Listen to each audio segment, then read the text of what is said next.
करते हैं। एपिसोड की स्टार्टिंग होती है और दिखाया जाता है जो हॉबिन है वो गया है उन लुटेरों से अपना फोन लेने, और वहाँ पर वो लड़का कह रहा है कि अच्छा तो तू अपना फोन लेने आया है। स्नैपर ये सब कुछ रिकॉर्ड कर रहा होता है और फिर तभी जो हॉबिन है वो सोच रहा होता है और उसको याद आती है उस यूट्यूब वाले वीडियो की जिसमें वो आदमी बता रहा है तुमको सबसे पहले ये देखना होगा कि तुम्हारा जो अपोनेंट है वो कौन सा हाथ का सबसे ज्यादा यूज करता है। अगर वो राइटी है तो तुम्हें उसके लेफ्ट साइड खड़ा होना चाहिए जिससे कि वो तुम पर जल्दी से हमला ना कर सके, और तभी हॉबिन वैसा ही करता है। और अगर तुमने मार्शल आर्ट कभी भी नहीं सीखे हैं तो तुम्हें ज्यादातर अपने कंधों का यूज करना चाहिए। और वो जो लड़का था वो उसको पंच करता है। हॉबिन उससे बचने के लिए अपने सर को आगे ले आता है और वो पंच सर पे खा लेता है। ये देखकर सभी लोग शॉक्ड हो जाते हैं और सोचते हैं अरे ये हॉबिन कर क्या रहा है। वीडियो में भी ये चल रहा होता है, हॉबिन हर बार उसका जो पंच है वो अपने सर पर ही खा रहा होता है। स्नैपर सोच रहा होता है अगर ये ऐसे ही लड़ता रहा तो हमारी जो ऑडियंस है वो बहुत ज्यादा बोर हो जाएगी। लेकिन तभी ऑडियंस के जो रिप्लाई है वो आने लगते हैं। वो लोग कमेंट कर रहे होते हैं कि वाह लगता है हॉबिन जीत जाएगा, क्योंकि वो जो लड़का है जो उसको मार रहा है कंटिन्यूअसली उसके हाथों में सूजन आ चुकी है। हॉबिन सोच रहा होता है कि मैंने बस पूरी वीडियो में यही दिखा था कि बिना दर्द की कैसे मार खाई जाए, लेकिन उसके आगे तो मैंने कुछ देखा ही नहीं था। अब मेरे पास कोई भी ऑप्शन नहीं बचा है। हॉबिन सोचता है कि अभी वो नशे में है इसलिए उसको अपने हाथों में दर्द नहीं हो रहा है, क्योंकि उस लड़के के जो हाथ है वो बहुत ज्यादा सूज जाते हैं। जैसे जैसे उसका नशा खत्म होता है उसके हाथों में बहुत ज्यादा दर्द होने लगता है और वो लड़का उससे हार जाता है। और सभी लोग कहते हैं कि वाह हॉबिन तुम जीत गए। और इसी तरह हॉबिन अपना जो फोन है वो भी वापस ले आता है और लोग कमेंट कर रहे होते हैं कि देखो देखो हॉबिन ने तो अपने माथे को पत्थर जैसा बना लिया और कितने सारे मुक्के खा लिए उस पे। और फिर तभी हॉबिन अपनी वीडियो में कह रहा होता है कि मैं जीत गया हूँ। स्नैपर सोच रहा होता है कि जितना तो हमने कमाया नहीं उससे ज्यादा तो इसके हॉस्पिटल के खर्चे में लग जाएगा, लेकिन इससे हमें फायदा भी हुआ है क्योंकि बहुत से न्यू सब्सक्राइबर्स आए हैं। और फिर बताया जाता है हॉबिन ने इस हफ्ते 10 लाख व्यूज कमाए हैं और साथ ही उसके 2.5 करोड़ व्यूज भी हो चुके हैं और इसी के साथ उनको उनकी पहली कमाई मिल गई है और सारे मिलाकर उनको मिले हैं 20 लाख येन। हॉबिन कहता है क्या इतने सारे व्यूज के हिसाब से ये कम नहीं है? स्नैपर बताते हैं नहीं नहीं, पहली इनकम के हिसाब से ये कम नहीं है। वो तो अच्छा हुआ कि हमारे चैनल को येलो मार्क नहीं मिला। और हॉबिन पूछता है येलो मार्क का मतलब क्या है? फिर स्नैपर बताता है येलो मार्क का मतलब होता है कि वीडियो डिमोनेटाइज हो गया और उससे पैसे नहीं आएंगे। तभी उनको दिखाई जाती है रूमी, वो अपनी लाइव स्ट्रीमिंग करते हुए मार्केट में चल रही होती है और कह रही होती कि हेलो गाइस कैसे हो, और उसकी जो शर्ट है उस पे केचप गिर जाता है और वो कहती है अरे यार मेरी शर्ट पे तो केचप गिर गया। हॉबिन और स्नैपर है वो दोनों उसको देख लेते हैं और फिर वो कहती है हॉबिन और स्नैपर, और तभी वो उनके पास जा ही रही होती है और वो दोनों फिर उससे बच के भागने लगते हैं और कहते हैं कि हमारे सब्सक्राइबर्स चुराने आई थी,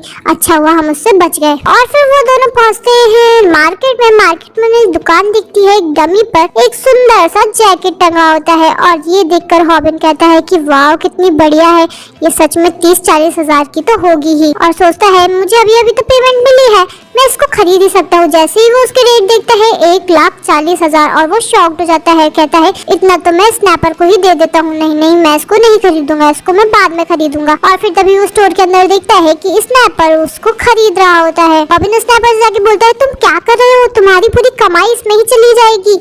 और स्नैपर कहता है अरे ये तो छोटी मोटी चीज है हमारे लिए, ये तो रेगुलर है, चलता रहता है। और हॉबिन सोचता है इसने सही कहा, ये लोगों की तो डेली की आदत है, मेरे लिए ये सब रेगुलर नहीं है लेकिन। और फिर तभी हॉबिन के पास आता है मैसेज और सोचता है कि इस वक्त कौन मैसेज कर रहा है। जैसे ही वो मैसेज पढ़ता है उसके बाद दिखाया जाता है हॉबिन ने वो जैकेट खरीद ली है और सीन दिखाया जाता है पार्क का। पार्क में हॉबिन खड़ा है और सोच रहा है यार मैंने ये 1,40,000 की जैकेट क्यों खरीद ली। और सभी लोग उसको देखकर बातें कह रहे होते हैं कि बाप रे इसने तो कितनी महंगी जैकेट पहन रखी है, मुझे तो ऐसा ही लग रहा है ये ओरिजिनल ही है। और हॉबिन सोच रहा है मैं कितना बड़ा बेवकूफ हूँ, मैंने 1,40,000 की जैकेट खरीद ली, मुझे बहुत ज्यादा शर्म आ रही है। अभी सभी लोग मुझको ही देखकर बातें बना रहे हैं और यहाँ पर सारी कपल्स ही क्यों हैं। और फिर वो सोचता है चलो मैं अपना ध्यान थोड़ा सा भटकाता हूँ और फिर वो लाइव आ जाता अपने दोस्तों को कहते हैं हेलो गाइस आप कैसे हो, मेरा मन किया कि मैं आप लोगों से बात कर लूँ, मैं अभी पार्क में आया हुआ हूँ और मैं इधर थोड़ा बहुत घूम रहा हूँ। वहीं पर आती है एक लड़की और वो कहती है कि हे मैं तुम्हारी बहुत बड़ी फैन हूँ, क्या मैं तुम्हारे साथ सेल्फी क्लिक कर सकती हूँ। हॉबिन सोचता है क्या मेरे साथ, और फिर वो बोलती है नहीं इसके साथ। हॉबिन के पीछे खड़ा होता है एक बहुत ही हैंडसम सा लड़का और वो भी लाइव स्ट्रीमिंग कर रहा होता है। और फिर तभी वो लड़का बताता है कि मैं अच्छी अच्छी सुंदर सुंदर लड़कियों के साथ लाइव स्ट्रीमिंग करता हूँ, इधर उधर घूमता हूँ। वो बोनी के पास भी जाता है और उससे बोलता है, मिस आप कैसी है, क्या आप मेरी वीडियो में आएंगी? और बोनी मना कर देती है, कहती है नहीं, मैं यहाँ पर किसी और से मिलने आई हूँ। फिर तभी वो लड़का पूछता है, वैसे आप किससे मिलने आई हैं? और फिर बोलती है मैं। वो हॉबिन की तरफ उंगली करती है और कहती है कि मैं इससे मिलने आई हूँ। बोनी कहती है सॉरी, मैंने आने में देर कर दी। और कहती है अरे ये जैकेट तो मेरी जैसी है। बोनी ने भी सेम टू सेम जैकेट पहनी होती है। हॉबिन सोच रहा होता है कि मैं कितना ज्यादा डरपोक और फिसड्डी हूँ। स्कूल में जो बाकी के लड़के हैं वो लोग अच्छी अच्छी लड़कियों के साथ घूमते क्योंकि वो लोग सुंदर है, पर मुझ में ऐसी कोई भी क्वालिटी नहीं है। मैं सोचता था अगर ये सब ही नहीं तो काश मैं पैड को जितना ताकतवर ही होता। और उसके सामने पैड आता है, उसको कहता है कि हे हट, मेरे रास्ते से साइड में हो। हॉबिन सोच रहा होता है कि इस दुनिया में जो ताकतवर है उसका ही राज्य चलता है। और ये बात पैडगो पर भी लागू होती है क्योंकि मुनसोंग बहुत ही ज्यादा ताकतवर है और मुनसोंग पैडगो को अपने रास्ते से साइड में कर हॉबिन के बगल में ही खड़ा कर देता है। हॉबिन सोच रहा होता है मुझे भी मुनसोंग जैसा ही बनना है। और फिर तभी हॉबिन सोचता है लेकिन इस वक्त ऐसा बिल्कुल भी नहीं सोचा हूँ मैं, क्योंकि मेरे सामने बोनी खड़ी है। और वो दोनों रास्ते में चल रहे होते हैं, तभी जो हॉबिन है उसका हाथ बोनी से टकरा जाता है और हॉबिन चला जाता है अपने सपनों की दुनिया में, जहाँ पर वो ऑफिस से घर लौटता है, कहता है मैं घर आ गया। और उसके सामने खड़ी होती है बोनी। वो उसके लिए फ्लावर्स लेके गया होता है। वो पूछती है ये गुलदस्ता खाली क्यों? बताता है कि इस गुलदस्ते में तुम्हारे जितना सुंदर फूल और कहाँ मिलेगा। और वहीं पर उसके बच्चे भी होते हैं। वो सपना ये देख ही रहा होता है, तभी बोनी उसको सपने जगा देती है और कहती है कि तुम कहाँ खो जाते हो। और फिर वो दोनों जाते हैं अच्छे से कैफे में। और हॉबिन सोच रहा होता है कैफे कितना ज्यादा महंगा है। तभी फिर वहाँ पर जो लोग होते हैं वो कहते हैं कि देखो देखो उन दोनों ने सेम जैकेट पहन रखी है। और लेकिन वो लड़की उस लड़के के साथ ज्यादा अच्छी नहीं लग रही है, वो छोटी हाइट का लड़का है क्योंकि। और ये सब बातें जो हॉबिन है वो सुन रहा होता है और कहता है मेरे जैसे लड़के के साथ चलने में बोनी को कितनी शर्म आती होगी। और वो अपनी जैकेट उतार देता है और फिर दिखाया जाता है बोनी बैठी है अपनी टेबल पर और उसके सामने रखा होता है एक पार्सल। वो कहती है आजकल सोशल मीडिया पे स्ट्रॉबेरी पार्सल बहुत ज्यादा ट्रेंड कर रहा है। और फिर बोनी उससे पूछने लगती है कि इसके बाद हम लोग कहाँ जाएंगे। हॉबिन बोलता है नहीं मुझे नहीं पता।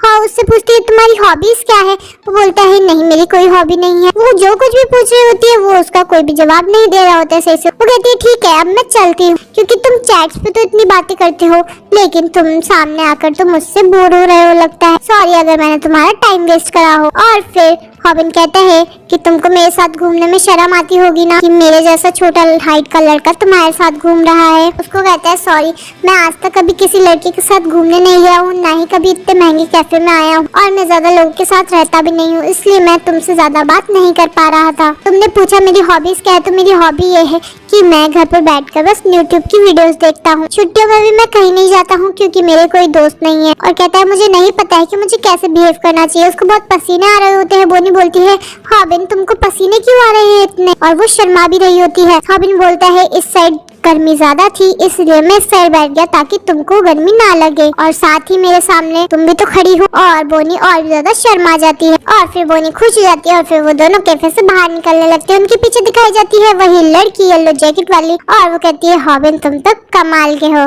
हॉबिन और बोनी दोनों पार्क में घूम रहे होते हैं। हॉबिन सोच रहा होता है मुझे बोनी के साथ ऐसे घूमकर बहुत ज्यादा अच्छा लग रहा है। बोनी के पास आता है कॉल और कॉल पर कह रही होती है क्या तुम यहीं पर हो? मैं अपने एक फ्रेंड के साथ यहाँ पर आई हुई थी। और फिर हॉबिन सोच रहा होता है कि बोनी तो ऐसे बात कही जैसे तो मैं इसका बॉयफ्रेंड हूँ। बोनी हॉबिन को कहती है सॉरी हॉबिन, वो क्या है मेरा एक फ्रेंड है वो भी 10th क्लास में पढ़ता है, उसने कहा है कि वो यहीं कहीं आसपास है। हॉबिन कहता है क्या 10th क्लास में? बोलती है हाँ शायद वो तुम्हारे स्कूल में ही पढ़ता है। हॉबिन पूछता है अच्छा उसका नाम क्या है? बोनी बताती है उसका नाम है मुनसोंग किम। और ये सुनकर हॉबिन को शौक लग जाता है। वो कहने लगता है क्या मुनसोंग किम मार्शल आर्ट्स की दुनिया का चमकता हुआ सितारा जिससे मैंने कभी बात भी नहीं करी है वो बोनी का दोस्त है? और वो चला जाता है अपने सपने में। उस सपने में दिखता है कि वो अपने घर पर लौटता है और उसके सामने खड़ी होती है बोनी, लेकिन उसके साथ होते हैं मुनसोंग किम और उनके बच्चे।